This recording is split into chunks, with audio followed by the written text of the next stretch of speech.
Do you know the difference between made of and made out of? Let's see.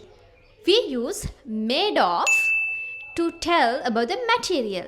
එක හදලා තියෙන material එක ගැන කියද්දී අපි made of කියන එක use කරනවා. Example එකක් ගත්තොත් this padlock is made of iron. මේ padlock එක iron වලින් තමයි හදලා තියෙන්නේ. තව example එකක් ගත්තොත් the chair is made of plastic. එතකොට what is the difference of made out of? Made out of කියලා කියන්නේ මොකක් හරි දෙයකින් තව දෙයක් හදනවා. මොකක් හරි material එකකින් අපි අලුත් දෙයක් නිෂ්පාදනය කරනවා. For example, she made a skirt out of a bed sheet. එයා bed sheet එකකින් skirt එකක් හදාගත්තා. එතකොට don't mix up these things. Made out of කියලා කියන්නේ මොකක් හරි දෙයකින් තව දෙයක් හදාගන්නවා.